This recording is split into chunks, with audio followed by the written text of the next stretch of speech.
பிரவீன், நாம் இப்போது பார்த்து கொண்டிருப்பது இரண்டு விதமான வாகை மலர் இங்கு இருக்கிறது. இதில் அந்த பிங்க் நிறத்தில் உள்ள வாகை மலர் தான் தற்போது விஜய் கட்சியின் கொடியில் இருக்கிறது.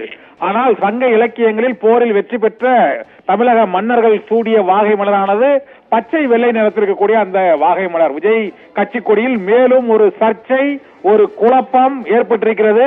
ஏற்கனவே தமிழக வெற்றி கழகம் என்று கட்சிக்கு பெயர் வைக்கும் போதே அதில் உள்ள ஒற்றெழுத்து பிழையை விடுபட்டிருந்தது.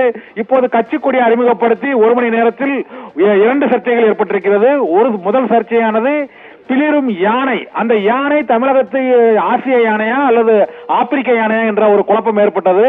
இப்போது அந்த யானை சின்னத்தை பகுஜன் சமாஜ் கட்சி தங்களது கட்சியின் சின்னம் என்றும், உத்தரப்பிரதேசம் மற்றும் உள்ளிட்ட வட மாநிலங்களில் தங்கள் கட்சியில் யானை சின்னத்தில் போட்டியிட்டு பகுஜன் சமாஜ் கட்சியின் வேட்பாளர்கள் பலர் வெற்றி பெற்றிருக்கிறார்கள் என்ற ஒரு சர்ச்சை புகார் எழுந்தது. அந்த சர்ச்சை முடிவடைவதற்குள் மற்றொரு புதிய சர்ச்சை. தமிழகத்தில் சங்க இலக்கியங்களில் இடம்பெற்ற வாகை மலர் இந்த ரோஸ் கலர் வாகை மலரா, பச்சை வெள்ளை நிற வாகை மலரா என்ற ஒரு குழப்பம் ஏற்பட்டிருக்கிறது. இதனால் வாகை மலரும் விஜய் கட்சி கொடியில் மாறுமா, யானை சின்னமும் மாறுமா, இனி வண்ணத்தில் ஏதாவது குழப்பம் இருக்கிறதா என்று பல்வேறு சர்ச்சைகள் தொடர்ந்து ஏற்பட்டு வருகிறது. பிரவீன்,